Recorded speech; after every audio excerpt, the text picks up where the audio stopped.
244페이지 계약금 등의 반환 채무 이행보장제도입니다. 등, 계약금 등입니다. 예치권고제입니다. 그래서 제목을 잘 보셔야 되고요. 강행규정이 아니고 임의규정으로 도입됐고요. 계약금뿐만 아니라 계약금 등이란 계약금, 중도금, 잔금까지를 계약금 등이라고 합니다. 자, 그래서 245페이지 1번 제목만 여러분들이 예습을 하는 게 좋은데 예습하는 방법이 이걸 책을 다 읽기가 힘들 거예요. 그냥 제목 6절 시간이 없으면 큰 제목만 읽어보고요. 큰 목차만 5분이라도 일찍 오시면 5분 동안 하면 큰 목차 읽으면 시간 많이 남고요. 그럼 좀 글씨체가 진하게 돼 있잖아요. 이거 제목만 읽어보시라고요. 예치권고 뭔지 몰라도 그러면 훨씬 받아들이는 게 빠르다는 이야기예요. 예치권고가 있고요. 그 다음에 이번에 예치대상, 예치명의자 및 예치기관이 있고요. 그 다음 페이지 예치명의자 7명, 예치기관 3명, 예치기한 이런 걸 적어놨습니다. 그 다음에 247페이지 개업공개사 명의로 예치하는 경우 특약, 특칙, 의무, 이 안전보장을 위한 약정, 분리관리 및 인출제한, 보정설정 및 정서교부. 248페이지 4번 계약금 등의 사전수령. 여기까지 정리해 보겠습니다. 그러면 계약금 등입니다. 계약금 등의 예탁금제도 예치권고제입니다. 강행규정이 아니고 권고하니까 권고상을 따르지 않아도 처벌규정이 없죠. 임의규정입니다. 계약금 등은 계약금뿐만이 아니라 잔금도 포함됩니다. 자, 그러면 만약에 가령 매도인과 매수인이 있으면 이 매매계약은 쌍무계약입니다. 민법에서 편무계약이 아니고 쌍방의 의무가 있죠. 쌍무계약이면 매매대금 돈을 지급하고 매도인은 등기를 넘겨주면 되는데, 자, 등기 서류하고 지금 현실적으로 등기 서류하고 돈하고 주고받고 있죠. 실무적으로. 그러면 이 등기 서류하고 돈하고 주고받는 게 동시이행이다 아니다? 등기 서류하고 돈하고 바꾸는 게 동시행이다 동시행 아니다? 답은 동시행이 아닙니다. 만약 이게 동시행이라면 잔금은 동시행을 했기 때문에 예치하면 안 되잖아요. 계약금 등에 포함되면 안 되잖아요. 잔금도 계약금 등에 포함되는 것은 이건 동시행이 아니다. 동시행이라면 민법 186조에 의해서 보면은 법률행위로 인한 물권 변동 효력은 등기 서류만 받으면 된다 이런 말 없죠. 등기하여야 한다고 되어 있잖아요. 등기하여야 한다고 되어 있죠.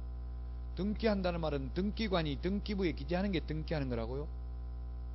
그래서 이게 지금 선의행을 하고 있다고. 선의행 누가 불리해요? 매수인이 불리하죠.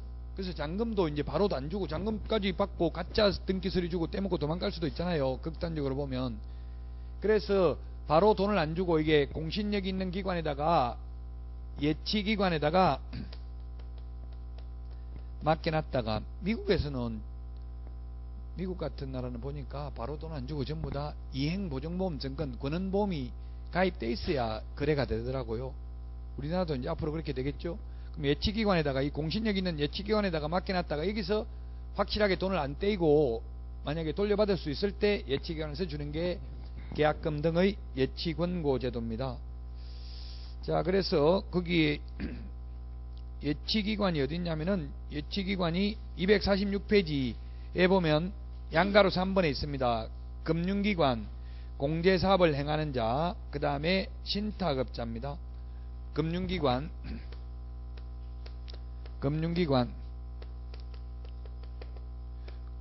공제사업을 행하는 자, 신탁업자. 이 세 명에게 예치 권고할 수 있고요. 그러면 예치할 때 예치명의자 누구 이름으로 예치할 거냐? 예치명의자는 7명입니다. 7명. 그 위에 7명이 나와 있죠. 예치명의자는 7명이 나와 있어요. 246페이지 맨 위에 보면 예치명의자 7명이 있는데 첫 번째 개업 공인중개사, 개공입니다. 개공, 개업 공인중개사 너무 길어가지고 개업 공인중개사 명의로 예치할 수 있고요.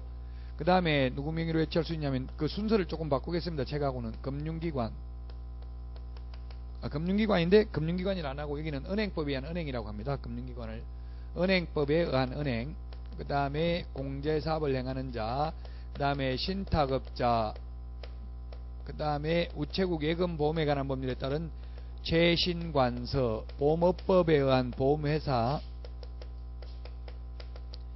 계약 이행관리 전문회사, 이렇게 7명 명의로 예치하도록 권고할 수 있습니다. 자, 그러면 이 예치된 계약금 등을 그러면은 매도인은 절대로 등기등기 주기 전에는 미리 못 받느냐? 반환 보증서를 예치 명의자에게 제시하고 예치된 계약금 등을 미리 수령할 수도 있습니다. 절대 미리 못 받는다고 하면 매도인도 또 이걸 팔고 다른 데 가서 계약금을 걸어야 될 수도 있죠.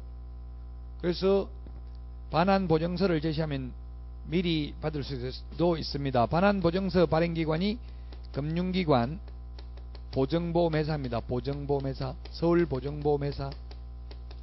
보증보험회사가 발행하는 이행보증보험 증권을 예치 명의자에게 제시하고 예치된 계약금 등을 미리 수령할 수도 있습니다. 자, 그러면 이제 다 했는데 다시 한번 정리를 하면, 이 개업 공인중개사 명의로 만약에 예치를 하는 경우에는 개업 공인중개사가 다른 사람 이름으로 예치하면 다른 사람은 떼먹을 가능성이 있는데 개업 공인중개사는 사기꾼이니까 떼먹을 가능성이 있다. 이 굉장히 법조문 보면 기분 나쁘게 돼 있어요. 그래서 개업 공인중개사는 자신의 예치금과 분리해서 관리해야 되며 거래 당사자의 동의 없이는 예치된 계약금 등을 인출하여서는 아니 된다. 또 다른 사람 이름으로 예치하면 상관이 없는데 개업 공인중개사 이름으로 예치할 때만 그 예치금액에 상당하는 보증보험 공제 또는 공탁을 가입해야 된다고요. 만약에 10억을 개업 공인중개사 명의로 예치를 했다가 개업 공인중개사가 찾아먹을 수도 있잖아요. 찾아가볼 수도 있잖아요. 찾아가면 책임지겠다는 보증보험 등을 가입해야 된다고요. 그럼 기분 안 나빠요. 다른 사람 이름은 안 해도 되고. 그럼 결국은 할 수는 있다고 돼 있지만 현실적으로 할 수가 없죠.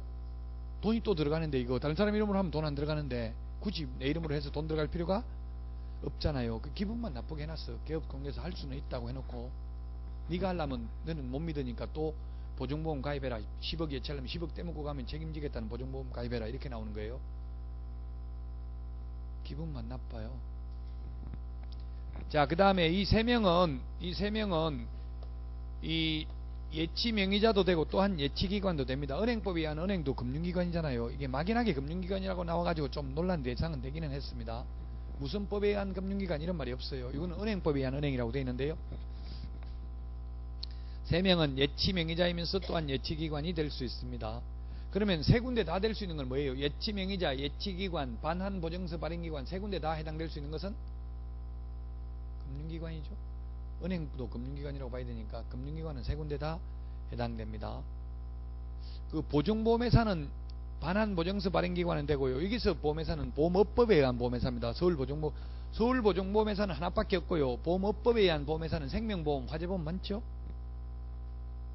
엄청나게 많잖아. 옛날 노태우 정부 때 비자금 조성하려고 뭐 300억씩 받고 막 인허가를 다 해줘버렸어요. 그때 생명보험회사 많이 생겼잖아요. 그 당시 은행도 뭐 동아은행, 뭐 우리은행 그때 다 생겼죠. 동아은행 같은 건 없어지는지 모르겠는데 우리은행, 하나은행 그때 다 생겼어요. 자, 그래서 이제 다시 한번 정리하고 넘어가겠습니다. 시험에 한 문제 정도 보통 출제가 되는데, 첫 번째 계약금 등에는 계약금 중도금을 계약금 등이라 한다 하면 X죠. 잔금도 포함된다는 걸 주의하시라고. 잔금도 포함된다. 잔금도 포함이다. 그 다음에 강행 규정이 아니고 예치하도록, 누가 예치하도록? 개업 공개사가 거래 당사자에게 예치하도록 권고할 수 있고, 예치하고 안 하고 결정은 거래 당사자가 합니다. 자, 그 다음에 예치 명의자 7명, 예치기관 3명, 반환 보증서 발행기관 2명 암기해야 된다. 금융기관은 모두 다 해당된다. 금융기관은 모두 다 해당되고, 요 금융기관하고 공제사업을 행하는 자, 신탁업자 요 세 개는 예치 명의자도 되고 예치기관도 된다. 이거 요 세 개 각각 암기해야 되고요. 강행 규정이 아니고 임의 규정이다. 계약금 등이 뭔지 기억하면 되겠습니다. 그리고 개업 공개사 명의로 예치했을 때는 자신의 예치금과 계약금 등을 같이 니 돈 내 돈 통장에 넣어놓고 찾아 쓰면 안 되고 분리해서 관리해야 된다.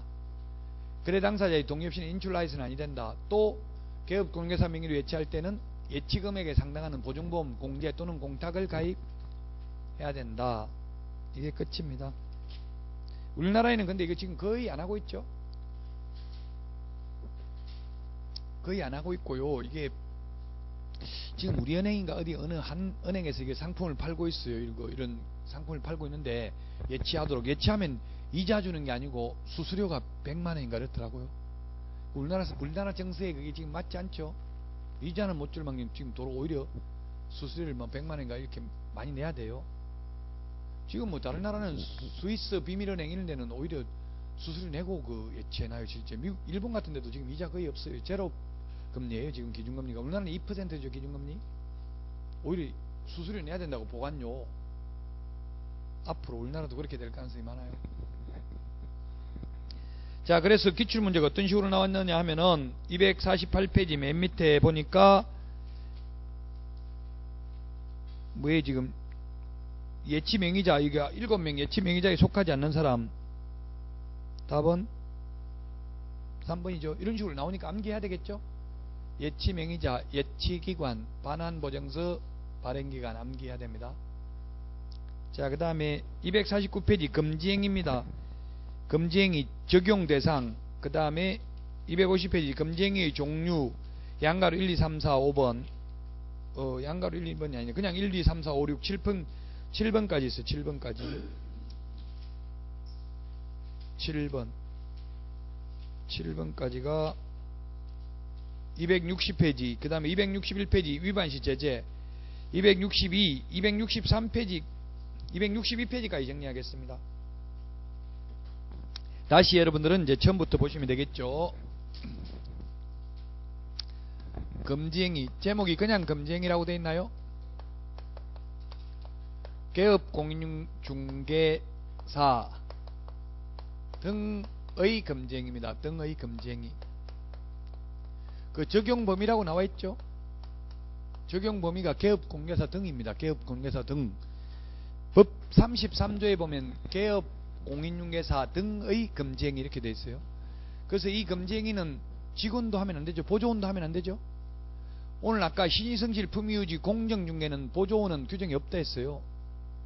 근데 금지행위는 개업공개사 등, 개업공개사 등의 결격사유, 개업공개사 등의 금지행위, 개업공개사 등의 비밀준수 의무, 전부 개업공개사 등의, 개업공개사 등의 이중소속 금지. 4개에 나와요. 오지선당 나올 수 있죠. 다음 중 개업공개사 등에 해당되지 않는 것은, 또 개업공개사와 소속공개사에게만 해당되는 것은 이렇게 나올 수 있단 말이에요. 그 다음에 개업공개사에게만 해당되는 것도 있어요. 예를 들면 개시의무, 보존의무, 보정설정의무, 이건 개업공개사에게만 있죠. 개업공개사에게 해당되는 의무인지, 개업공개사와 소속공개사에게 해당되는 건지, 개업공개사 등에 해당되는 건지를 구분하라 이 말이에요. 여기는 지금 개업공개사 등이에요. 금쟁이 나쁜 짓은 다 하면 직원들도 다 안 된다 이 말에 하면.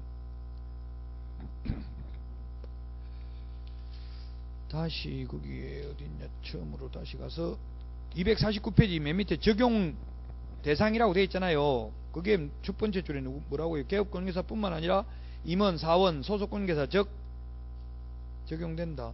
그걸 갖다 개업 두 번째 줄에 개업공개사 등이라고 되어 있죠. 되어 있나요? 그 개업공개사 등자 동그라미라고 등, 아까 기타 등등, 개업공개사 등의 금지행위입니다. 우리 249페이지에 법조문에 보니까 1호부터 7호까지 7개 있잖아요. 또 법조문 순서대로 7개 적겠습니다. 7개. 첫 번째, 매매를 업으로 하는 경우. 그 다음에 두 번째, 무등록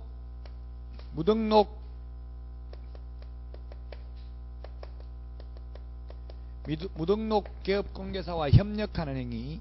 무등록. 그 다음에 보수, 초과, 수수. 거짓되는 행. 그 밖에 의뢰인의 판단을 거르치게 하는 행위. 그 다음에 분양 관련 증서, 분양 관련 증서 매매를 어불하거나 중개하는 행위.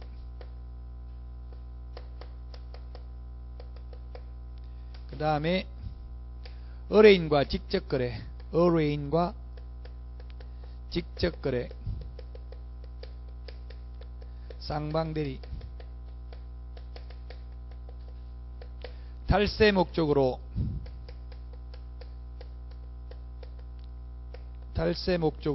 미등기 전매 등 투기 조장하는 행위. 근데 1번부터 4번까지 요걸 위반하면 1년 이하의 징역이나 1000만원 이하의 벌금, 요거 5번부터 7번까지 위반하면 3년 이하의 징역이나 2000만원 이하의 벌금. 이러한 금지 행위를 하면 모두 다 임의적 취소, 취소할 수 있습니다. 취소할 수 있다. 안 하면 업무정지 할 수 있다. 업무정지 할 수 있다. 그 다음에 소속 공인중개사인 경우는 소공인 경우, 소공은 소속 공인중개사의 경우는 자격정지 사유다. 이게 끝입니다. 결론인데 이제 여기서 시험에 3문제 정도 출제됩니다. 보통 3문제가 나오는데 어떻게 3문제냐면 금지행위 자체에서 1문제, 행정형벌에서 1문제, 행정처분에서 1문제에서 보통 3문제까지도 나와요. 자, 매매를 업으로 하는 것을 금지한다고 하니까 이런 질문을 하더라고요. 그러면 개업 공인중개사는 개업하면 임대만 중개해야 되고 매매는 중개하면 안 됩니까? 이렇게 질문하는 분이 있더라고요. 돼요, 안 돼요? 매매 중개하면? 매매 중개하는 걸 매매업이라고 안 하고 그거는 매매 중개업이라고 하죠.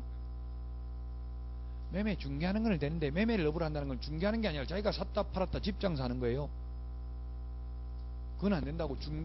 개업 공인중개사는 중개를 업으로 해야 된다고. 매매를 업으로 하면 안 되고요. 임대를 업으로 하면 돼요, 안 돼요? 그런데 임대를 업으로 하면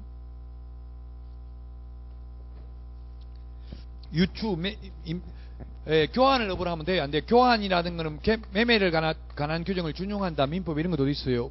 교환, 임대업은 돼요, 안 돼요?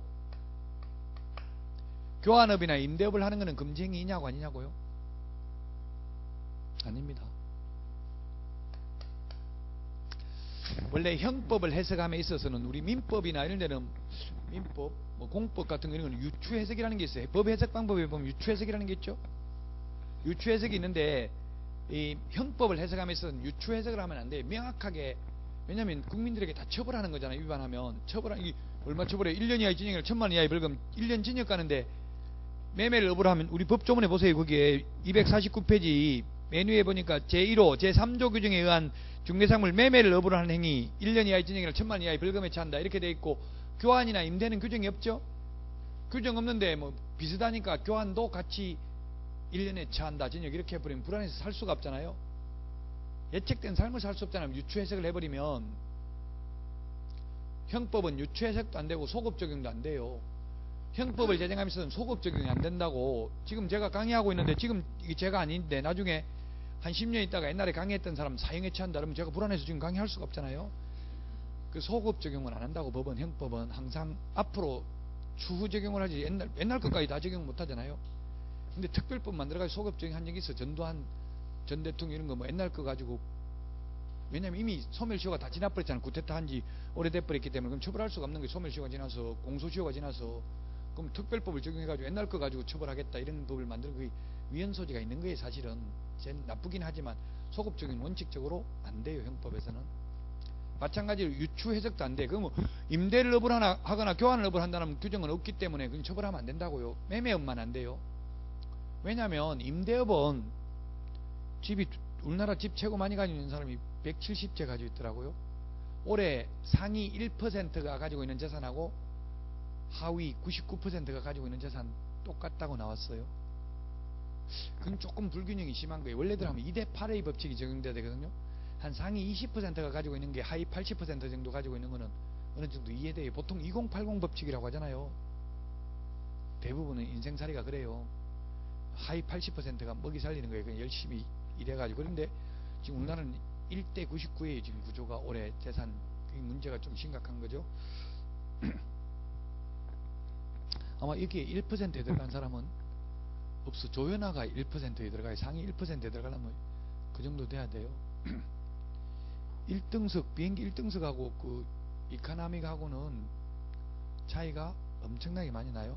퍼스트 클래스는 보면 제가 비행기 타면서 자세히 봤는데 거의 이게 양쪽 옆에 한 두 개, 세 개, 네 개 정도 있구나. 그러면 일반석은 한 9개 정도 있는데 그 퍼스트 클래스는 4개 있으니까 일반석 2개보다 더 큰 거죠. 2개보다 훨씬 더 커요. 한 4개 정도 되겠다. 앞뒤로도 막 들어 누울 수도 있거든. 거기 누워도 자리가 남더라고. 퍼스트 클래스 맨 앞에 있는 데가 한번 누워 보니까 저도 누우니까 와가지고 아가씨가 빨리 뒤로 가라더라고. 돈 여기 뒤에 끌어놓고 왜 여기 앉아서 이렇게 있냐고. 눕지도 못하고 앉지도 못하게 하더라고.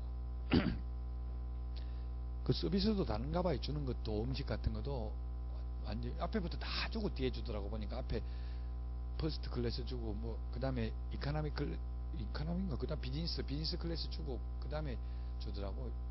일반석은 이카노미가. 근데 사람 죽는 거는 뒤에 탄 게 죽을 확률이 통계적으로 보면 비행기 맨 뒤에 타고 있어야 죽을 확률이 더 낮다더라고요. 왜냐면 무거우니까 앞에부터 추락하는 게 엔진이 꺼져버리면 뒤에는 살 가능성이 많아요. 근데 뒤에 타면은 진짜 무섭더라고. 흔들려가지고 그게 훨씬 움직이는 흔들리는 게 심하더라고 앞에보다.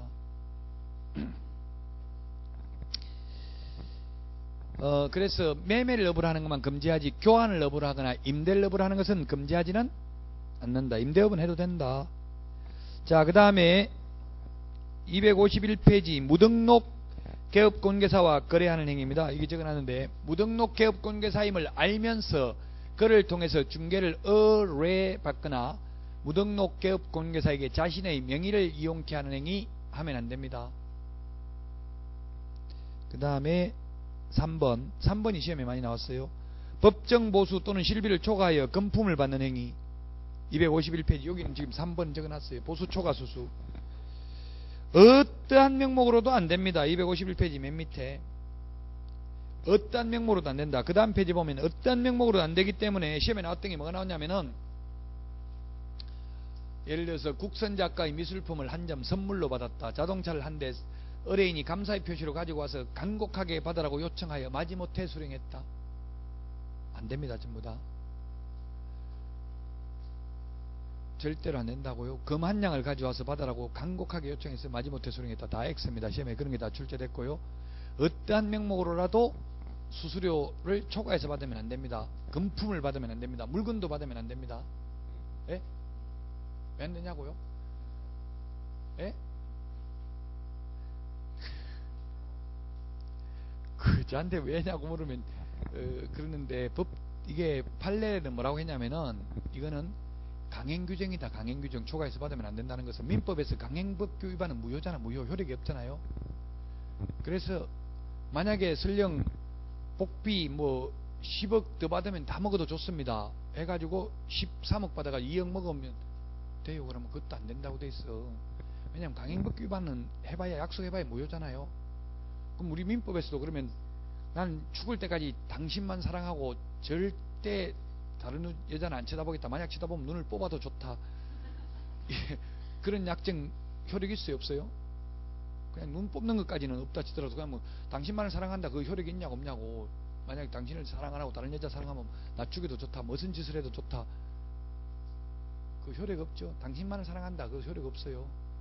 강행법 위반이고 민법 103조 위반이기 때문에 반사의 질서적이기 때문에 인간의 마음을 통제할 수는 없잖아요. 그 하물며 짐승도 성의 상대방 자기결정권이 있는데 만물의 영장인 인간이 성의 자기결정권을 침해당하는 것은 헌법의 기본권 침해다 이렇게 돼 있어요. 판례가. 왜 초과해서 받으면 왜 선물 받으면 안 되냐 물으니까 선물 뇌물 주면서도 뇌물이라고 안 하고 전부 다 선물이라고 하고 주잖아요. 그럼 그거 받으면 돼요. 뇌물을 선물 형태로. 저도 지금 박사 논문 받으려고 맨날 명절 때 선물이라고 하고 줘요. 거의 뇌물 수준이야. 근데 선물이 아니고 어디까지 뇌물이고 어디까지 선물인지 그게 애매하죠. 그래서 안 돼요. 어떠한 명목으로도 안 된다고. 그러면 선물 명목으로 선물은 된다고 해버리면 저도 어떻게 주는지 몰랐는데 그 가르쳐 주더라고. 어떻게 저는 그런 거 안 줘봐서 모르겠다니까 책 하나 사가지고 책에다가 돈 끼워가지고 주면 되고 이렇다 하더라고. 돈을 주면 또 잘 안 받거든요. 수표 좀 받겠어 안 받겠어요? 엄청나게 오거든. 뭐 수표 좀 와서 빨리 가지고 가라고 누가 이딴 짓 하라고 했냐고 막 엄청나게 오도 뭐 그래 물어보니까 왜 그러냐 물어보니까 그 수표 좀 누가 좋아하겠어요 이렇게 이야기하더라고. 그러니까 하여튼 알아서 하세요. 그럼 수표 좀 다 나중에 적어 놔버리죠. 번호 적어 놔버리면 주는 사람 수표 복사해 놓고 줘야 되고 받는 사람은 산속에서 현금 받아야 돼. 수표 받았다가 나중에 골 아프다고요. 어쨌든 절대 안 됩니다. 어떠한 명목도 안 됩니다. 선물 명목도 안 돼. 명목만 선물이지 실제로는 법정 보수를 초과했기 때문에 안 된다고요. 이해가 잘 안 돼요 지금? 안 된다고? 좀 있으면 이해돼요. 자, 그러면 그 다음에 양가로 입은 분양대행에 적용되는지 여부. 중개보수만 못 받고요. 이게 분양대행은 중개하는 게 아니에요. 분양대행하고 받는 거, 이삿짐센터 알선하고 받는 거, 앞에 법인의 겸업 업무 있었잖아요. 경영정보 제공하고 받는 거, 이런 거는 중개보수가 아니니까 받아도 돼요. 주면. 그 다음에 3번 의뢰인 손해발생 요부.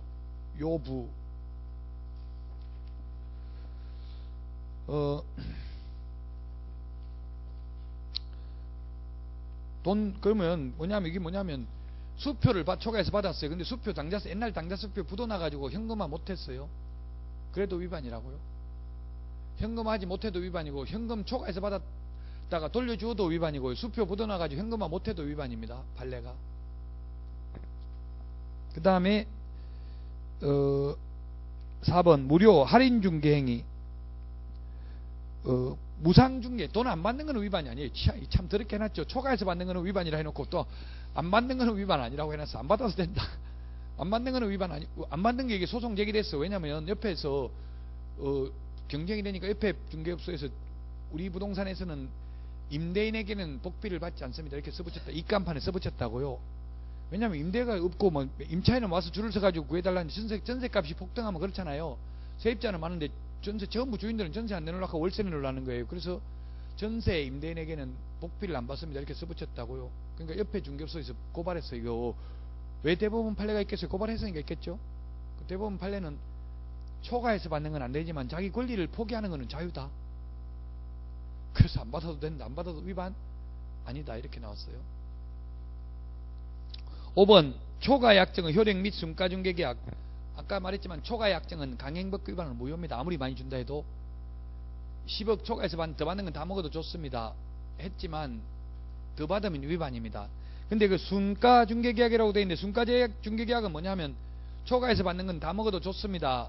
이렇게 약속한 계약이 그 순가중개계약인데, 순가중개계약을 체결했다는 이유만으로 당연히 처벌받는 것은 아니고요. 실제 초과해서 받아야 처벌받는다. 왜냐하면 미수범을 처벌한다는 규정이 없기 때문에. 살인 미수는 처벌한다는 규정이 있죠. 그런데 우리 공인중개사법에서는 미수범을 처벌한다는 규정이 없어요. 그래서 실제 초과해서 받지만 않았다면 위반은 아닙니다. 실제 받아야 위반이고, 순가중개계약 그 자체가 위반은 아니다. 254페이지 4번 거짓된 은행, 그 밖에 중개 의뢰인의 판단을 거르치게 하는 행위. 이건 뭔지는 사회통념상 판단해야 돼. 거짓된 은행. 6건 해석은 의뢰인이 진실을 알았더라면 계약하지 않았을 것으로 생각되는 행위는 하면 안 된다고 되어 있고요. 판례는 매도 의뢰인이 의뢰한 가격보다 무척 높은 가격으로 매수 의뢰인에게 제시하고 그 차액을 편취하는 행위도 거짓된 은행이라는 게 판례입니다. 제가 아까 비밀준수 할 때 이야기했죠. 살인사건 난 거 말 안 해준 것도 거짓된 은행이라고. 그래서 이 거짓된 은행은 적극적으로 속이는 것뿐만 아니라 아무 말 안 하고 가만히 있는 소극적인 부작위 행위도 거짓된 은행에 해당된다는 게 판례입니다. 아까 살인사건 난 거는 뭐 말 안 하고 가만히 있었잖아요. 적극적으로 거짓말해서 속이는 것도 해당되지만 소극적으로 나쁜 걸 말 안 하고 있는 것도 거짓된 은행이라고요. 자, 그 다음 페이지 256페이지 분양 관련 증서 등의 중개 또는 매매를 업으로 하는 행위. 즉 입주권, 딱지, 물딱지, 조개딱지 뭐 이런 거, 청약통장 이런 거 매매하는 거. 지금 인터넷에 쳐보세요. 청약통장 제 거 7천만원 준다고 팔아라 하더라고. 청약통장 전 160번 가입되어 있고요. 지금 뭐 특별 분양 받을 수 있는 순위 어디든지 넣으면, 전국 어디든지 넣으면 돼요. 지금 지금 서울 청계산역 같은 데는 피가 뭐 2억 3억 붙어 있으니까 그런 데 넣으면 되면 7천만원 줘도 이익이잖아요. 그런 거 알선하면 안 된다고. 인터넷 쳐봐요. 청약저축 가격 해가지고 쳐봐요. 안 나오는지. 7천만원 나와요. 지금 최고 순위 높은 거. 팔 사람 있으면 말해요. 제가 소개시켜줄게. 팔고 싶으면. 그걸 저처럼 이렇게 소개시켜주면 3년 이하의 징역이나 2천만 원 이하의 벌금 받는다고요. 개업 공인중개사 등인 경우에.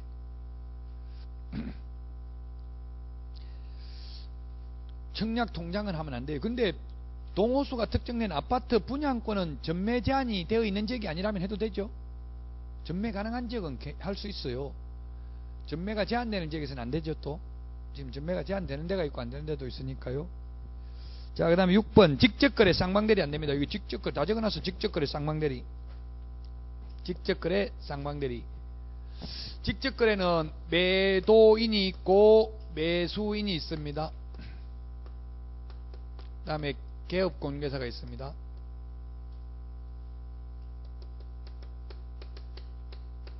싸게 사가지고 비싸게 되팔아서 그 차익을 편취하는 걸 방지하기 위해서 못하게 하는 거예요. 그 실제 서울에서 있었던 사건인데, 이런 거는 어떻게 판단하냐면 확인설명서에 개업공개사도 서명 날인을 하고 거래 당사자도 서명 날인을 하거든요. 그래서 개업공개사하고 거래 당사자하고 이름이 똑같으면 그건 직접거래잖아요. 그러면 직접거래를 했다 하더라도 다른 개업공개사 서명 날인을 받으면은 직접거래가 아니겠죠. 다른 개업공개사를 통해서 거래하는 것마저 금지하지는 않는다는 게 판례예요. 그 서울에서 이제 개업공개사가 직접거래를 했어요. 자기 걸 60억에 팔았어. 자기 걸 이 매수인한테 60억에 팔았다고요. 팔면서 자기가 그 개업공개사로 사인해버리면 직접거래니까 옆에 있는 개업공개사한테 도장만 찍어달라고 했어요. 도장만 찍어달라고 했는데 그 옆에 개업공개사한테 약 올려서 나 이 부동산에가 60억밖에 못 벌었다. 너는 얼마 벌었냐? 이렇게 약 올리고 돈도 한 푼도 안 줘서 도장만 찍어달라고. 그러니까 옆에 개업공개사가 지금 판 사람한테 소송을 제기했어요. 중개 보수 달라고 민사소송을 제기했어요. 60억에 0.9% 5,400만 원 달라고. 그러니까 판사가 맞나? 이거 중개한 거 맞냐? 하니까 아니다. 아니면 너 직접 거래네. 그럼 3년 이하의 징역이나 2천만 원 이하의 벌금 받을래? 아니면 복비를 줄래? 이렇게 나온 거예요. 그 열받아가지고 이 판 사람이 죽였어. 그 옆에 있는 개업공개사 네가 한 게 뭐냐? 내가 다 하고 넌 도장 찍은 것밖에 없는데 뭐 달라고 하냐? 이렇게 5,400 달라고 하냐? 죽였다고요. 죽여가지고 살인죄로 지금 징역 20년 받아가지고 살고 있어요. 60억 벌고.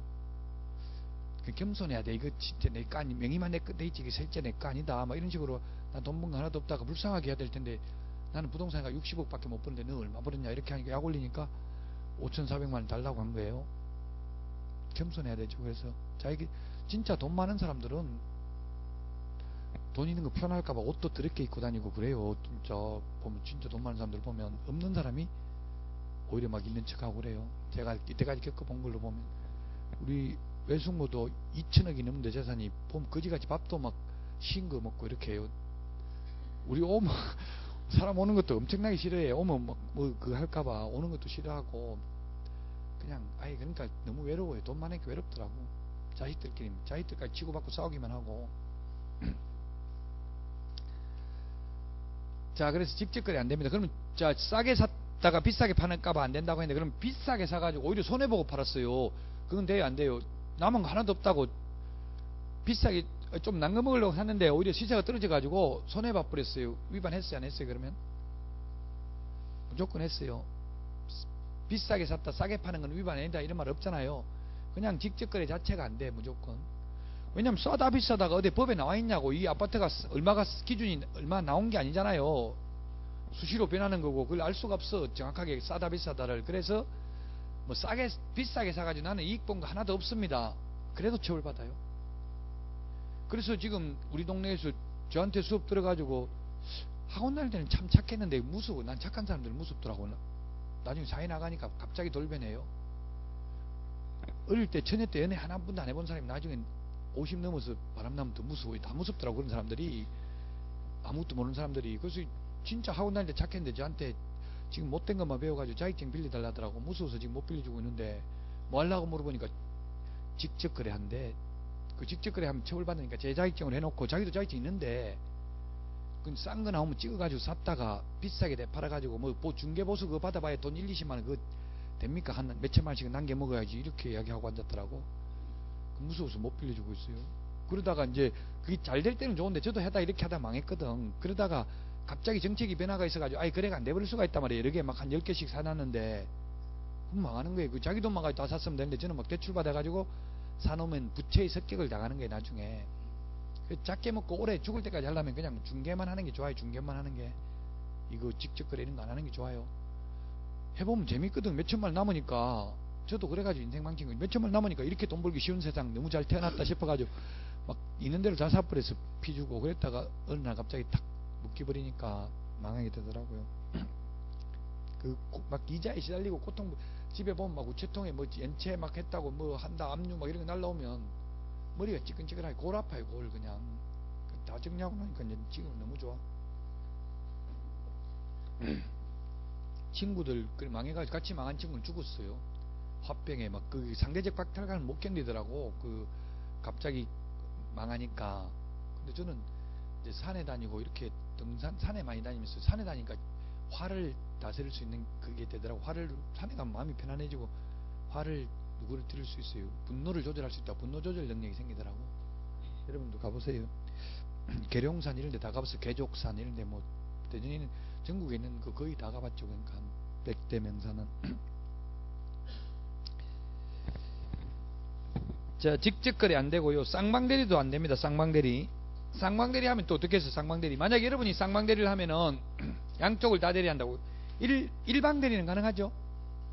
일방대리는 가능해요. 근데 쌍방대리 A 기업권계사 혼자서 쌍방이 혼자서 계약서 써요. 이게 보통 시세가 1억인데 여러분 혼자서 마음대로 뭐 9천만 원 쓸 수도 있고 1억 1천만 원 쓸 수도 있다면 얼마 쓰겠냐고. 여러분이 A라면 A 기업권계사라면 비싸게 쓰겠어요? 시세보다 낮게 쓰겠어요?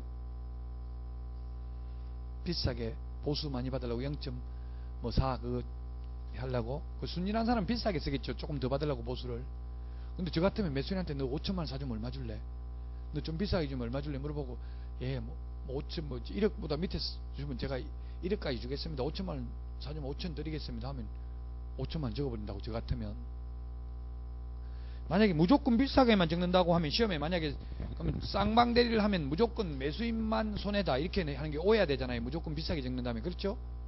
시험에 나오면 그러면 쌍방대리 하면 누가 손해냐? 둘 중에 한 명이 손해예요. 둘 중에 하나가 불척의 피해를 입을 수가 있죠.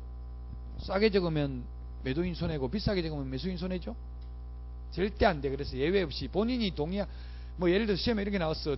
매수인은 미국에 있고 매도인은 독일에 있어가지고 둘 다 만날 수가 없어가지고 평소 신뢰하고 있던 A 기업권계사에게 강력하게 쌍방대리를 요청하여 마지못해 이를 수락하였다. 정중하게 거절해야 돼요. 하고 싶은 마음 간절하지만 공인중개사법 제33조 제6호의 저촉됨으로 할 수 없음을 양지하시기 바랍니다. 이렇게 해서 정중하게 거절해야 돼요. 마음만 받겠습니다. 이렇게 해야 돼요. 아까 복비 초과해서 선물 주면 마음만 받겠다 이렇게 해야 돼. 물건 주면 더 이상 안 받고 또 세월이 한참 지나서 받고 이렇게 주는 거는 모르겠는데 바로 받으면 어쨌든 문제가 될 수 있어요.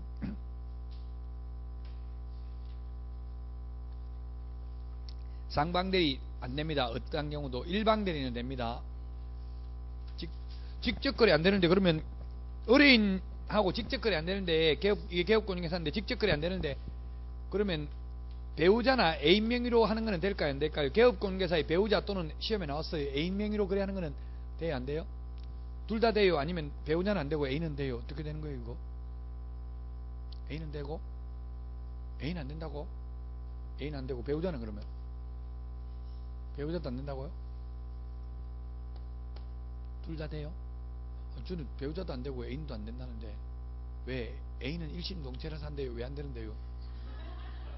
왜 안 되는데 애인 명의로 샀다가 파는 거 왜 안 되냐고 그래. 그 이유나 좀 들어보자고요.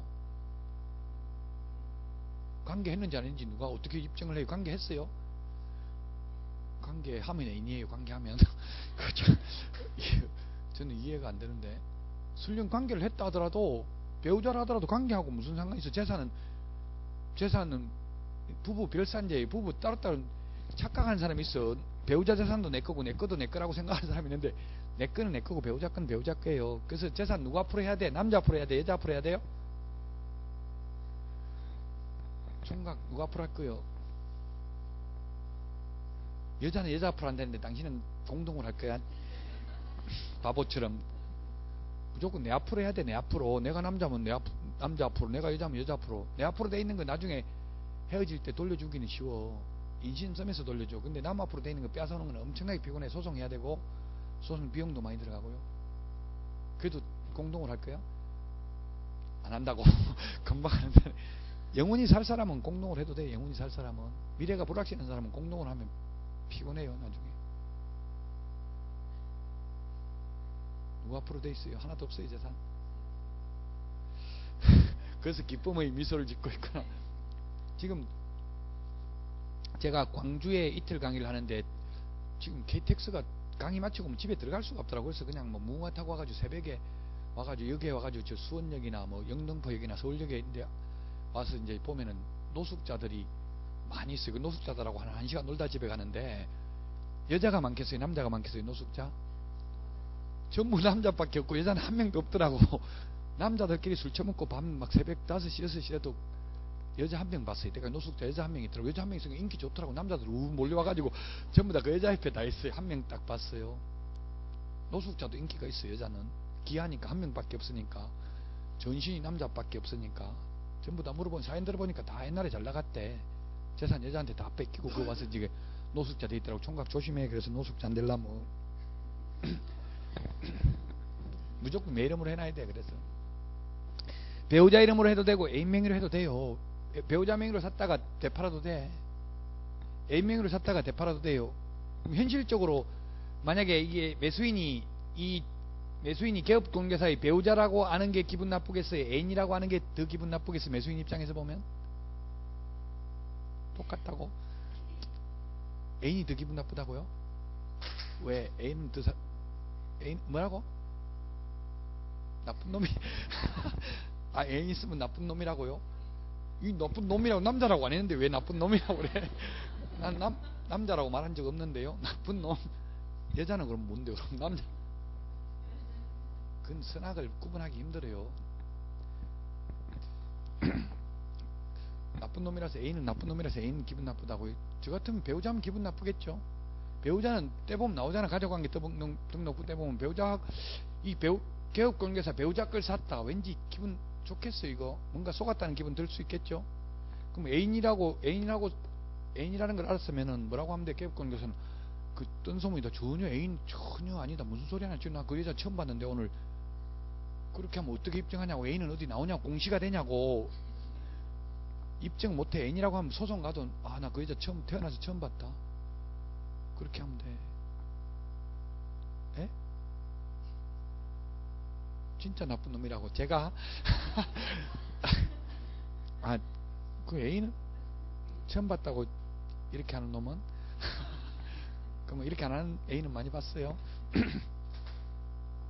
어쨌든 뭐 애인 명의로 사든 배우자 명의로 사든 스폰서가 이게 농담이 아니고 애인이 있어야 돼요. 진짜 꼭 애인은 이성일 필요는 없어. 동성이라도 같은 여자라도 상관없어요. 내 말만 믿고 예를 들어서 좋은 물건이 있어 싼 게 그럼 내가 사라고 하면 사주고 팔아라고 하면 팔고 그래가지고 돈 뭐 1,000만 원 벌면은 반반 나눠 먹고 하는 그런 사람이 있어야 된다고. 스폰서, 애인 뭐 여러 가지 말로 부르지만 그렇게 나쁜 놈은 아니에요. 그렇게 나쁘게만 생각하지 말라고. 서로 협력자 관계에 있는 사람 많아요. 중개발람 이런 협력자가 한 명은 있어야 돼.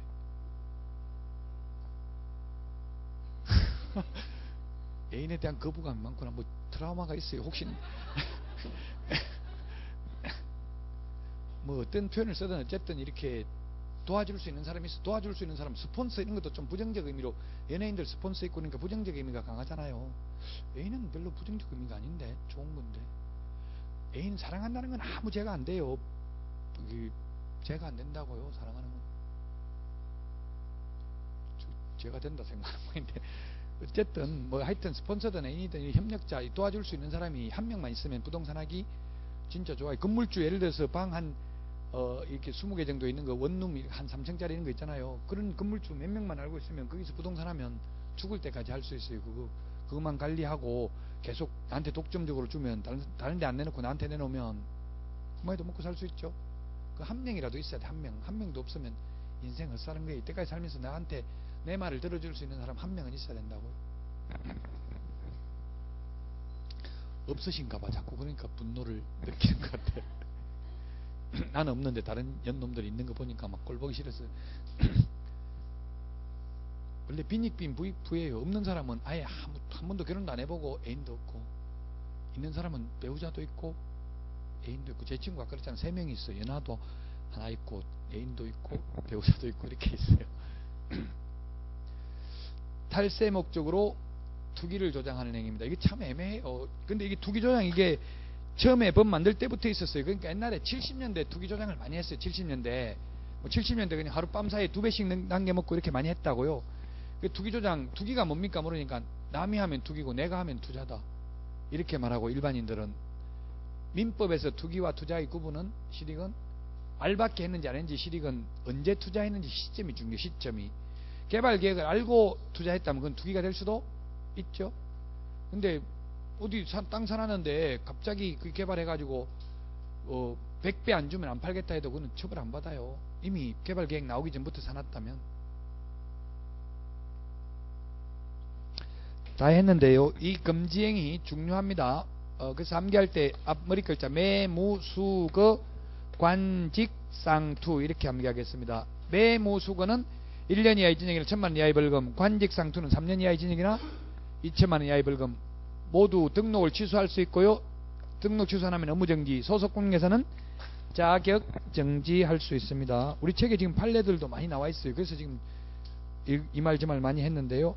어디까지 했냐면은 지금 262페이지까지 했고요. 262페이지, 그래서 25회 해마다 출제가 됩니다. 반드시 출제됩니다. 금지행위에 해당되지 않는 것은 1번은 매매를 업으로 했고요. 금지행위죠. 그 다음에 2번은 전매, 미등기 전매 등 투기를 조장하는 행위죠. 전매하면 안 되는데 세금 포탈할 것을 알고도 했기 때문에 이건 탈세 목적입니다. 금지행위 투기 조장이에요. 그 다음에 뭐예요? 이거는 서로 짜고 가격을 숨긴 채 무척 높은 가격으로, 이게 거짓되는 행위라고 아까 이야기했죠. 판례. 4번은 뭐예요? 이거 쌍방대리죠. 쌍방대리입니까? 직접거래입니까? 거래에 대한 대리권을 수여받은 대리인과 직접거래. 직접거래 했네. 직접거래는 의뢰인 본인하고 뿐만 아니라 의뢰인으로부터 대리권을 받은 대리인이나 수임인도 포함됩니다. 위임받은 수임인하고 해도 직접거래입니다. 5번은 뭐예요? 지금 내가 샀다가 팔았는데 다른 기업 공개사를 통해서 했죠. 다른 기업 공개사를 통해서 직접거래 한 것마저 금지하지는 않는다. 그러면 만약에 다른 기업 공개사를 통해서 하는 것마저 못하게 하면은 기업 공개사는 자기 물건 팔 수가 없죠. 다른 기업 공개사. 그래서 실제로는 자기가 다 해놓고 그냥 도장만 다른 기업 공개사 받고 한 10만원 수고했다 그저래서 10만원 주면 더 이상 시비 안 걸 거 아니에요. 근데 한 푼도 안 주고 자랑만 시키고 내 아이고 돈 이것밖에 못 버는데 너는 얼마나 벌었냐 이렇게 약 올리면 청구 들을 수도 있다고. 한 1, 20만원 줘야 돼. 그래도 이게 도장만 찍어주더라도. 다 했습니다. 금지행위까지.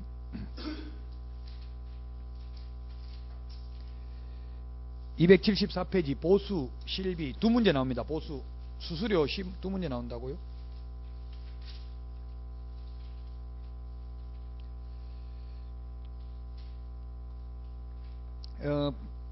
보수의 당연성 275페이지 시험에 잘 안 나오는데요. 아까 말했지만 제가 판례는 상법상 상인이라고 했죠. 기업공개사가 장사꾼이에요. 상인이기 때문에 그에 상응하는 보수를 당연히 받을 수 있다. 즉 이거 한 건 중개하면서 요거 계약 성사시키면 너 수수료 줄 거냐 안 줄 거냐 이런 거 안 물어도 장사꾼이니까 당연히 거기에 상응하는 보수를 받을 수 있다. 그 우리 기업공개사가 아파트 팔아주세요 하면 팔아주면 중개 보수는 줄 겁니까 안 줄 겁니까? 물어요 안 물어요? 안 묻고 그냥 달라고 하잖아요. 물으면 그럼 줄 겁니까 안 줄 겁니까? 그러면 뭐라고 했어요? 그럼 안 줘도 돼요 이렇게 물을 거 아니에요. 그러니까 물으면 괜히 안 줘도 되는 줄 안다고. 그러니까 무조건 그냥 달라고 하잖아요. 그래도 된다. 상인이기 때문에 장사꾼이니까 그 말이고요. 2번은 보수는 중개보수만 받을 수 있어요. 중개보수만 제한을 받고 아까 뭐 분양대행하고 이런 거는 이 규정 적용 안 받는다고. 많이 받아도 돼요. 276페이지 보수청구권 발생 행사 소멸이 있는데요.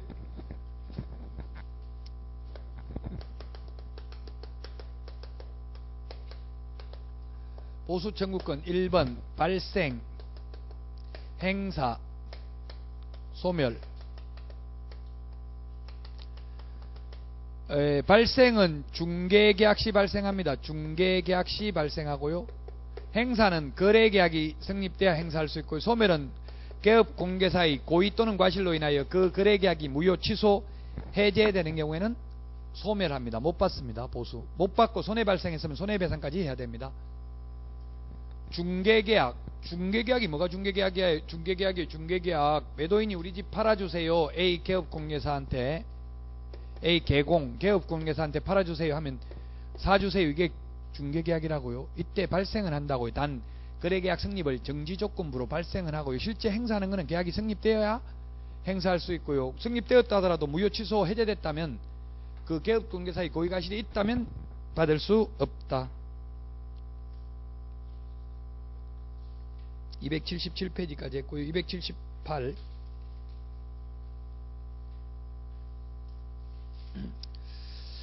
그 278페이지 메뉴에 판례 시효 나와 있는데 이거는 시험에 나온 적이 없습니다. 중개보수는 이게 민법상 민사상 본다면 이게 소멸시효가 3년입니다. 일반 민사채권이라고 본다면 민사채권은 아까 민법 766조에 손해가 발생한 것을 안 날로부터 10년, 있음을 안 날로부터 3년, 손해배상 소멸시효도 이 다 시효가 3년입니다. 대부분 민사는. 근데 상사채권인 경우는 5년입니다. 시효가, 소멸시효가. 그래서 판례가 보면 대부분 판례가 상사채권으로 본 적도 있고 민사채권으로 본 적도 있어요. 그래서 5년, 3년 두 가지 판례가 있어요. 따라서 시험에 나오지 않았습니다. 논란이 대상이 되니까. 그 3년이나 5년 넘어버리면 못 받을 수도 있단 말이에요. 보수 오래된 거는. 영원히 받을 수 있는 건 아니죠. 지금 저한테 말 많이 해. 옛날에 한 2년 전에 많이 줬는데 이거 배우고 나니까 억울하니까 돌려받을 수 있습니까? 묻던데 현실적으로 가능해? 불가능해요? 뭐 증거 있냐고 그냥 현금 줬으면 어떻게 그 사람이 오히려 쌩까고 무슨 소리 하냐. 무고죄로 역으로 고소하면 당할 수도 있어. 증거 없으면.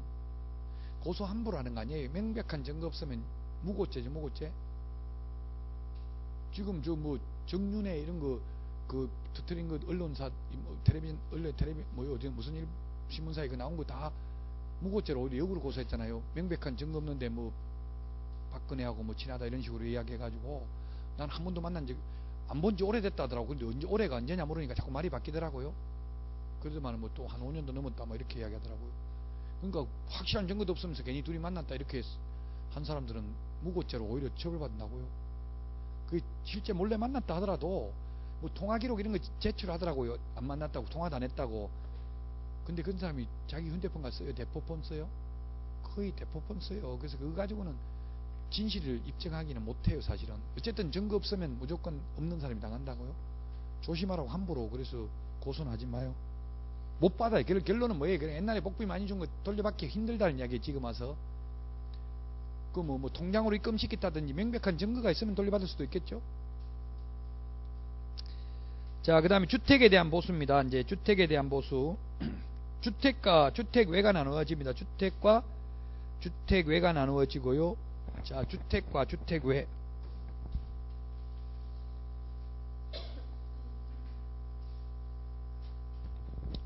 주택, 주택외. 주택과 주택외로 나눠지는데 이 주택과 주택외를 구분하는 것은 공부를 기준으로 합니다. 우리 주택임대차보호법이나 세법에서는 실제 주택으로 사용하면 주택이죠. 근데 여기서 공인중개사법에서는 건축물 내장에 주택으로 분류되어 있으면 주택이고요. 주택외로 분류되어 있으면 주택외입니다. 그래서 주택은 주택인 경우는 국토교통부 령이 정하는 범위 내에서 국토교통부 령이 정하는 범위 내에서 시도조례로 정합니다. 시도조례. 시도조례를 정하는데 이 국토교통부 령에 보면은 어떻게 되어 있냐면은 매매는 0.9, 임대차는 0.8% 범위 내에서 다시 조례를 정해요. 그럼 조례는 뭐 0.4, 0.5 또 이런 식으로 되어 있어요. 금액에 따라서. 근데 주택외인 경우는 주택외인 경우는 1번 주거용 오피스텔이 있고요. 주거용 오피스텔.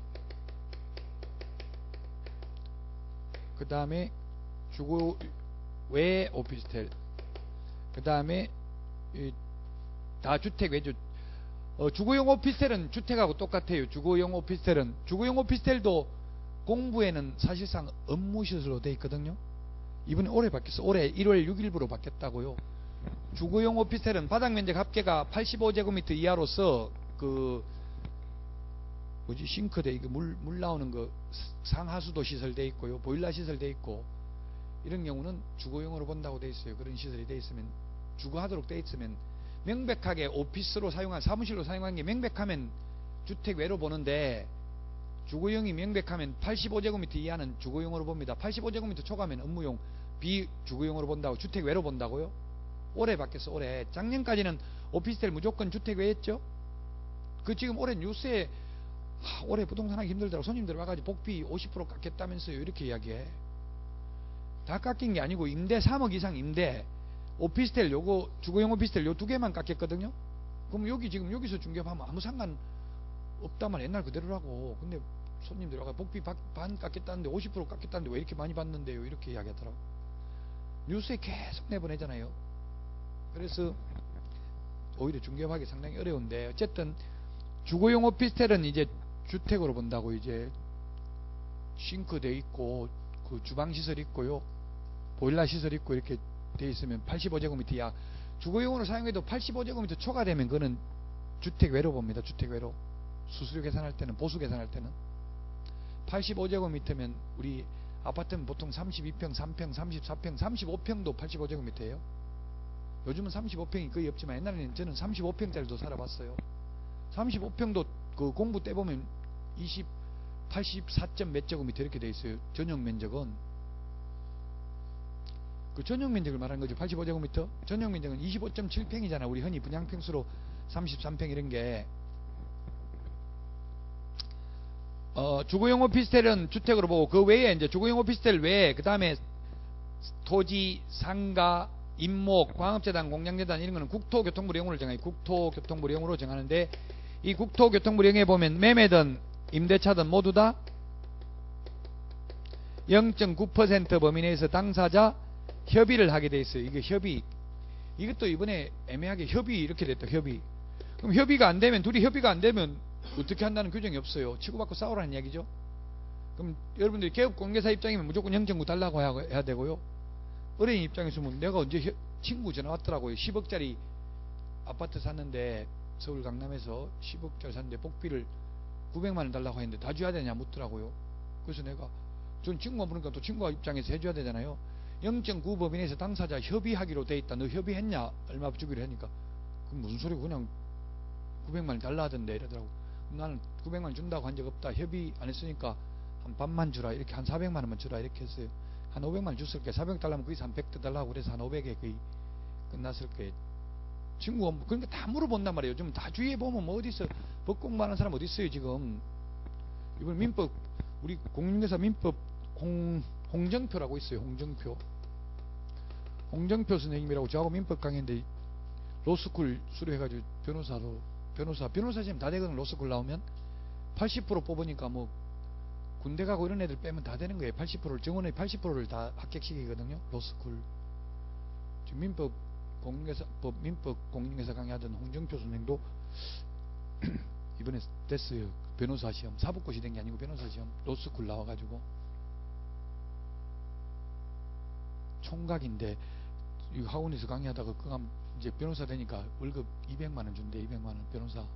200만원인도 지금 뉴스에 43%밖에 취직 안 됐다고 나왔죠. 뉴스에. 좋은 거 아니라고요. 공인중개사가 돈 더 벌어. 이제 외국에 가면 이제, 그래서 공인중개사 밑에 이제 이거 제가 소개시켜줄게. 실장으로 제가 취직시켜줄게. 실장 200만원 월급 주면 200만원 좀 좋다고 그래요. 변호사. 공인중개사가 훨씬 나아요. 외국 가면 홍콩 가니까 공인중개사 밑에 다 변호사들 실장으로 근무하더라고. 사무장 뭐 이런 거, 국장 이런 식으로 해가지고, 이사 이런 식으로 해서. 매매든 임대차든 주택 외는 모두 0.9다. 자, 그 다음에 동그라미 3번은 뭐냐면, 동그라미 3번은 주택 중개 대상물의 소재지와 사무소 소재지가 다른 경우, 만약에 예를 들어서 그러면 예를 들어 가지고 하나 예를 들어 볼까요? 이 부동산은 서울이 있고요. 서울.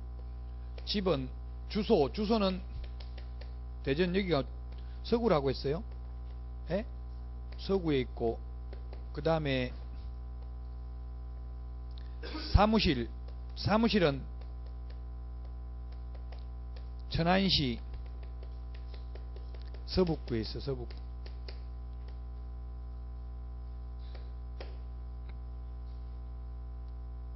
여기서 이 사무실에서 서울에 있는 부동산을 한 건 중개했다고요. 대전서 출퇴근 천안까지 할 수 있어요, 없어요? 저는 더블리스도 왔는데 못할 이유가 뭐 있어요? 할 수 있죠. 1시간도 안 걸릴 텐데, 뭐 기차 타도 그렇고 차 가져가도. 이렇게 출퇴근하면서 돈이 되니까 천안이 뭐 예를 들어서 돈이 돼서 할 수도 있는 거예요. 이렇게 하다가 했다면 어느 시도 조례 가져가는 수수료 받냐고요. 계산해보라고. 어느 시도 조례 가져가는 보수를 받냐고요. 뭘 기준으로 한다고 해서 지금 거기에 보니까 뭘 기준으로 한다고 돼 있어요? 그럼 어느 시도 조례인지 말해보시라고. 예? 그냥 대전시 조례, 서울시 조례 뭐 이런 걸 말해보라고. 뭐 사무실이라고 하지 말고 그 법 조문만 사례 중심으로 나와요. 자, 그러면 서울시 조례, 대전시 조례, 서구 조례, 천안시 조례, 서북구 조례, 충청남도 조례, 그 중에 답이 있어. 천안시 조례 X, 서울이 X고 충청남도 조례죠. 시도 조례라고 하면 이 시는 특별시, 광역시 도조례예요. 그 천안시는 특별시, 광역시 아니잖아요. 충청남도 조례예요. 충청북도인 줄 알았어요, 천안이? 저는 처음에 충청북도인 줄 알았어요. 북쪽이, 천안이 최고 북쪽에 있잖아요, 충청도 중에서. 근데 왜 남도인가 이해가 좀 안 되더라고요, 처음에는. 천안시 조례가 아니라 충청남도 조례입니다. 천안이 충청남도니까. 5번 동그라미 5번은 뭐냐면 279페이지 그 동그라미 5번. 만약에 주상복합 조그마한 1층에 슈퍼마켓도 하고 반은 숲하고 반은 주택이고 이런 것도 있잖아요. 만약에 100평이 있는데 50평은 숲하고 50평은 주택이면 이 전부 다 2분의 1 이상이 주택이면 전부 주택에 대한 중개보수를 받는다고. 주택이 보수가 더 싸요. 전부 주택으로 본다. 2분의 1 이상이면. 주택 외인 경우는 아까 쌍방각각밭에 모두 0.9라고 해놨습니다. 우리 책에는 지금 오피스텔 구분 안 해놨네, 그죠?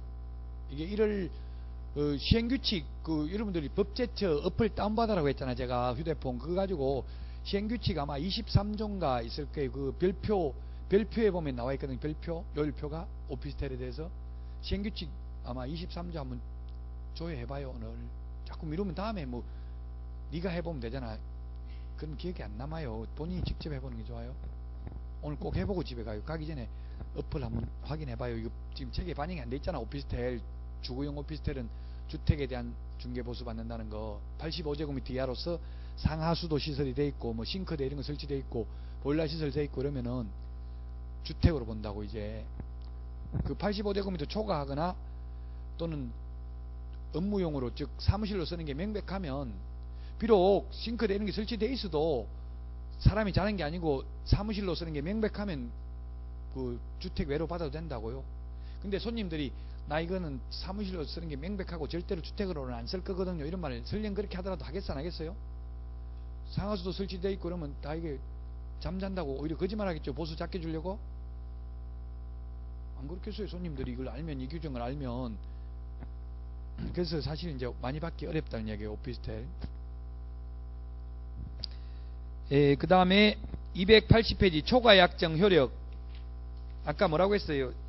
280페이지 강행법 위반으로 무효라고 했죠. 초과해가지고 받는다고 해봐야 아무리 많이 이 10억만 입금시키고 더 받는 거 다 먹으시오. 다 먹어도 좋습니다. 그걸 소위 순가중개계약 또는 현업에서는 인정작업 이렇게 해요. 뭐 입금가 얼마, 토지 같은 건 다 그렇게 하죠. 그렇게 해도 약속해도 그거는 효력이 없기 때문에 안 지켜도 된다고요. 또 만약 초과해서 받았다면 부당이득으로서 반환 청구할 수 있다. 281페이지 중개보수 계산입니다. 매매는 매매대금이 거래금액이 되고요. 분양권인 경우는 아파트 분양권은 현재까지 들어간 돈이에요. 분양가가 3억이면 3억에 대해서 보수 계산하는 게 아니고 3억이면 보통 계약금이 뭐 3천만 원이나 뭐 20% 들어가면 6천만 원 이렇게 들어가 있을 거 아니에요. 현재까지 들어간 돈 곱하기 요율을 하면 돼요. 은행 융자로 들어갔으면 융자까지 다 포함한 거예요. 분양가 곱하기 요율을 하는 게 아니라 현재까지 들어간 돈, 판례 대부분 판례. 근데 현실적으로는 저도 분양권을 많이 사고 팔고 해봤는데 현실적으로 그냥 100만원 달라, 뭐 50만원 달라 이렇게 해버려. 그냥 그 계산해버리면 얼마 안 나올 수도 있거든요. 계약금만 걸어놓은 상태에서, 예를 들어서 3천만원 걸어놓은 상태에서 P가 3천 더 붙었다 해도 6천이잖아요. 6천에 대해서 뭐 계산해봐야 0.45 하면 얼마예요? 0.5 해도 30만원 밖에 안 되잖아요. 0.4 하면 24만원 밖에 안 되죠. 그러니까 현실적으로 막 50만원 100만원 달라고 해요. 그렇게 받으면 안 된다고요. 분양권인 경우는 현재까지 들어간 돈이다. 계약금, 중도금, 잔금까지 들어간 돈, 현재까지 들어간 돈에다가 프리미엄까지 합산한다. 양가로 3번 동일한 중개사물에 대하여 동일 당사자 간의 매매를 포함한 둘 이상의 거래가 동일한 기회에 이루어지는 경우 매매에 관한 거래 금액만을 적용한다. 동일 3번 밑줄 치십시오. 동일 3번.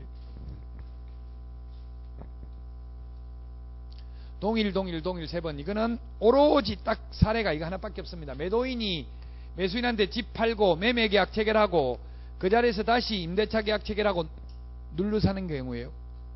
민법에서는 이게 뭐라고 하는, 점유개정이라고 하는 거 뭐라고 그래요? 민법에서 점유개정 못 들어봤어요? 못 들어봤어요? 들어봤어요? 인터넷에 한번 쳐보더니 이게 점유개정, 예? 이런 말 안 해요? 민법에서 뭐예요? 점유권, 점유개정. 점유는 계속 점유를 하고 있는데 소유자로서 점유하다가 이제는 임차인으로서 점유하는 거예요. 처음엔 소유자 있잖아요. 주인이었잖아요. 집 팔고 그 자리에서 세입자로 눌러 사는 경우 매매하고 임대차가 동일한 당사자, 동일한 기회, 동일 3번 들어가야 된다고. 동일 당사자, 동일한 기회, 매매를 포함한 둘 이상의 거래가 동일한 기회, 동일한 당사자, 동일 3번 밑줄 쳤어요. 동일 중개사물, 동일 당사자, 동일한 기회에 이루어지는 경우 매매에 관한 거래 금액. 그러면 이게 매매에 대한 복비가 100만원이고 임대차가 80이면 100만원 밖에 못 받는다고 이거 180 받는 게 아니고 오직 집 팔고 그 자리에 눌러 사는 경우.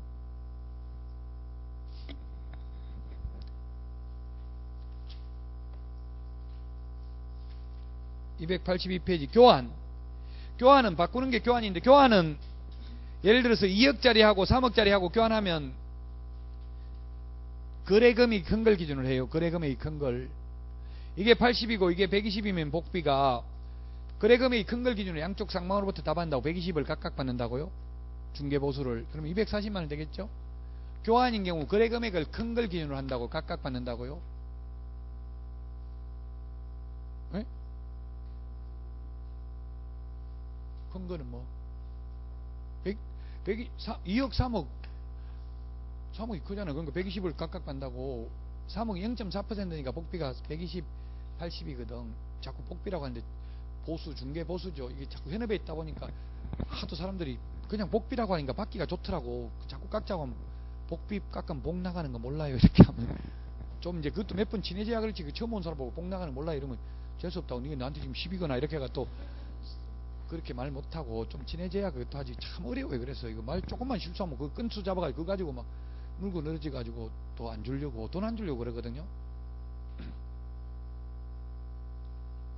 돈 안 주려면 엉뚱한 가지고 물고 늘어진다고. 클라라도 지가 수영복 입은 거 다 회장한테 보내놓고 회장이 성적 모욕감을 줘서 성적 수치심을 일으키기 위해서 해지해야 되겠다. 계약 본질적인 목적은 계약 해지하는 게 목적이기 때문에 여자가 그렇게 유인하면 남자는 막 100명 다 넘어오거든요. 실험하니까 다 넘어오더라고. 100명 다. 그 회장이 뭐 섹시하네 눈이 이런 말 했다고 이제 성적 수치심을 느낀다 했어요. 지가 사진은 보내놓고. 조심해야 돼. 그 사진 보내도 그냥 대답 안 하고 전화통화를 해야 돼. 전화통화로 섹시하다 해도 그건 표가 안 나거든. 그럼 문자로 해놓으면 다 증거가 남잖아요.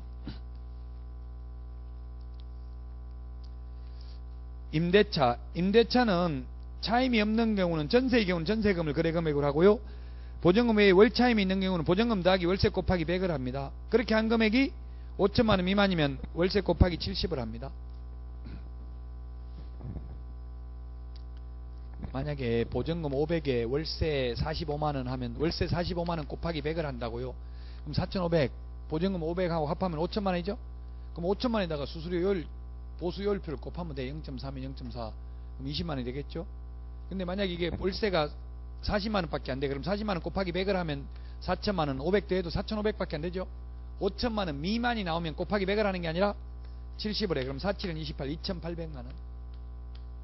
더하기 500 하면 3,300만원이 3,300만원. 3,300만원 곱하기 요율을 한다고요. 월세, 영세한 월세 세입자들을 보호하기 위해서 보증금 더하기 월세 곱하기 100을 한 금액이 5천만원 미만이 나오면 보증금 더하기 월세 곱하기 100을 하는 게 아니라 70을 한다고요. 계산하는 거 공인중개사법에 반드시 한 문제 나옵니다. 뭐 계산하는 거? 중개보수 계산하는 거. 학개론에 계산하는 거 올해 7문제 정도 나오겠죠. 작년에 13문제 나왔는데요. 작년처럼 그렇게 안 나옵니다. 올해는. 또 작년 안 나옵니다. 제가 단정적으로 말 못하겠는데 안 나올 개연성이 높습니다. 항상 작년하고 반대입니다. 출제위원들하고 제가 수차례 대화하면서 지금 말하는 거예요.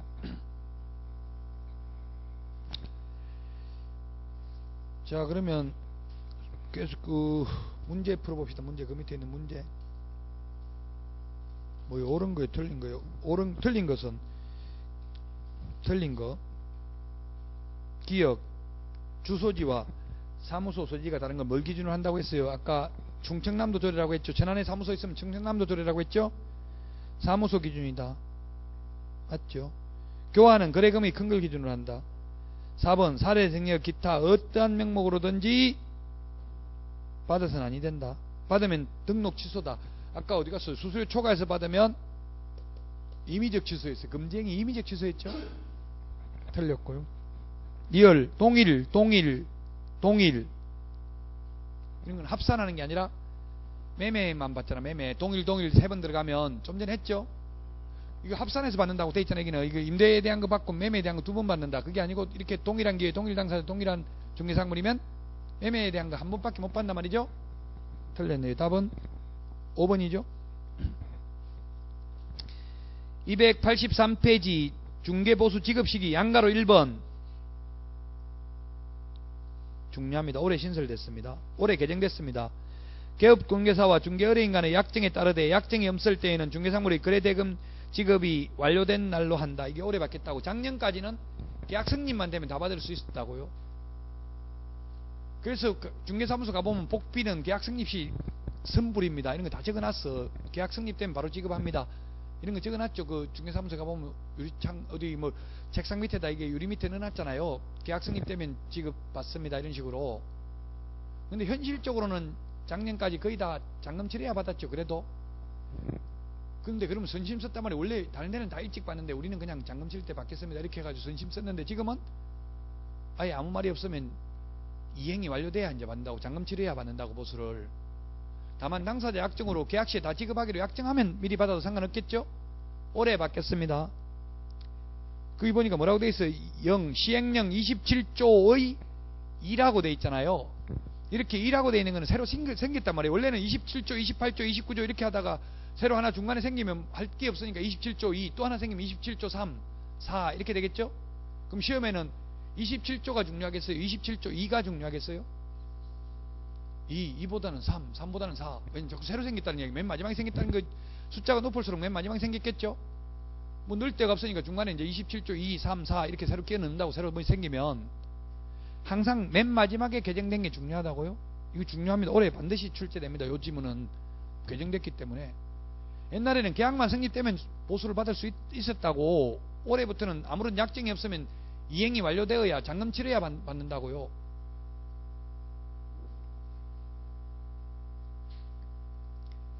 그 다음에 그 중개보수 영수증을 교부하라는 말은 우리 공인중개사법에서는 삭제됐고요.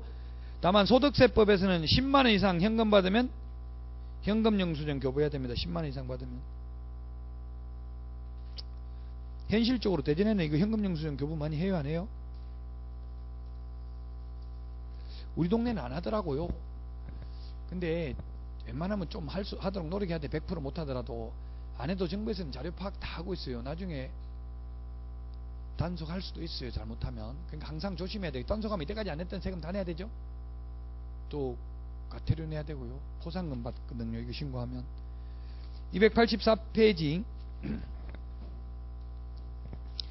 283 맨 밑에 이거 나와 있는데 계산하는 문제 제가 한 문제 반드시 나온다 했잖아요. 복비 중개 보수 계산하는 거 좀 여러분들이 한번 풀어보시고 실비는 뭐냐면 실제 들어간 돈이 실비에 285페이지 실제 들어간 건 뭐예요? 등기 사항 증명서 떼는 데 들어간 돈, 차비 들어가는 거 뭐 어디 저 강원도 가가지고 하루 만에 못 와가지고 숙박비 들어갔으면 그 실제 실비 포장마차 뭐예요? 실제 들어간 싸다 이 말이죠. 실제 들어간 돈만 받는 게 실비 포장마차죠. 비싸게 안 받고 실제 실비 들어간 돈만 받는 게 실비예요. 우리 개업관계사도 실비는 받아도 돼. 실비 차비 들어갔으면 차비 받아야 된다고. 등기 사항 증명서 떼는 데 들어간 돈 있으면 받아도 됩니다. 286페이지 실비 부담자입니다. 실비 부담자. 누가 부담하느냐? 1번 권리관계 등의 확인에 소요되는 실비는 매도 임대 의뢰인이, 계약금 등의 예탁금 제도와 관련된 실비는 매수 임차 의뢰인입니다. 오늘 계약금 등의 예탁금 제도 했죠 아까? 이 왜 계약금을 왜 바로 매도인한테 안 주고 금융기관 등에 왜 예치합니까? 매수인이 불안하니까 예치하죠. 그래서 불안한 사람이 돈 내야 된다고. 매수인이.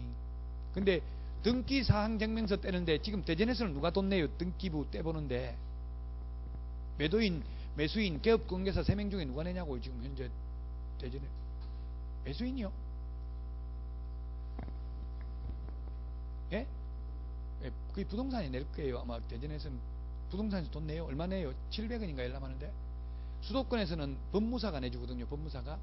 아마 이 수도권 아닌 지역에서는 그 개업공개사가 내고요. 그 법무사는 개업공개사 친목회에다가 기부를 하고 이런 형태로 운영되더라고요. 어차피 법무사가 돈은 내긴 내요. 내는데 이건 친목회에서 받고 이렇게 되지는 수도권에서 그냥 개별 개업공개사가 등기부 떼는데 공짜로 떼요. 공짜로 떼가지고 제가 2천만원치를 한번 떼봤어요. 2천만원치.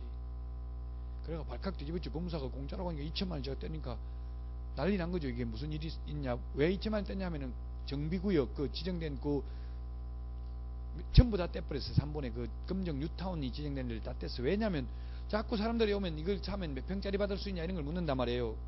그럼 이걸 재개발하면 이거 몇 평짜리 받을 수 있는지는 조합원 숫자하고 그 짓는 세대수하고 이걸 알아야 대충 계산이 나오잖아요.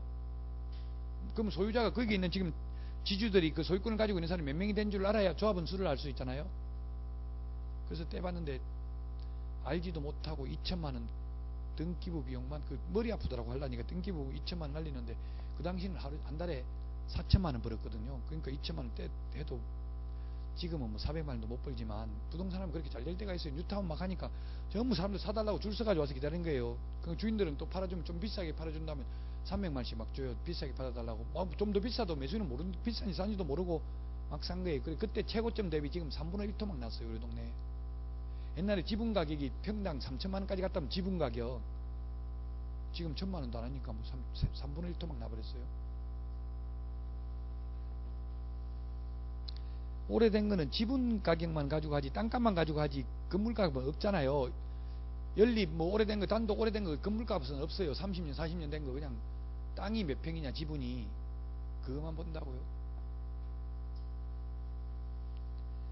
자, 그래서 왜 그럼 권리강 등기부를 떼면 매도인이 내야 되냐 하면은 민법에 보면은 완전한 소유권을 넘겨주고 잔금을 받는 게 동시행관계에 있다는 게 판례입니다.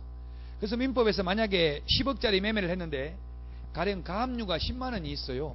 그럼 매수인은 그 가압류 10만원을 말소해 주기 전에는 동시행 항명권을 행사해서 잔금 지급을 거절할 수 있다는 게 판례예요. 완전한 소유권을 넘겨받아야 된다고 제한물권 등이 없는 상태. 그럼 완전한 깨끗한 물건이라는 걸 매도인이 입증하려면 등기부 자기 돈 떼야 되겠죠. 그래서 좀 이해가 안 돼. 현실적으로는 이게 우리 부동산에서 따내고 이게 매도인한테 안 받잖아요. 등기부 떼는데 그 시험에 나오면 틀린다고. 우리는 부동산을 다 내는데 뭐 또 매도인 내냐 이렇게 나온다고요. 이론적으로 매도인 내야 돼. 왜냐하면 완전한 소유권을 넘겨주고 잔금을 받는 게 동시행관계에 있기 때문에 그래요. 그 계약금 등의 예탁금 제도와 관련되는 실비는 매수 임차 의뢰인이 부담합니다. 실비 지급은 계약 성립과 상관없이 받을 수 있죠. 차비 들어간 건 썼으면 그대로 받을 수 있죠. 예, 실비 지급 시기는 계약 성립과 상관없이 받을 수 있다. 자, 그래서 오늘 292페이지까지 했고요. 이제 다음 달인가요? 다음 달이죠. 벌써 한 달이 다 지나갔어요. 거의 한 달 만에 책 보니까 거의 반 정도 나갔잖아요. 지금 한 전체로 보면 반 정도 나갔죠. 대략 거의 비슷하게 나가서 거의 진도를 저는 무조건 뭐 처음에 천천히 나가다가 나중에 빨리 나가고 그렇게 안 하고 거의 발주를 비슷하게 해요. 지금 대략 보면 한 반 정도 나갔잖아. 지금 책 두께가 이제 절반 정도 했습니다. 다음 달에 다시 찾아뵙고 마치겠습니다. 수고하셨습니다.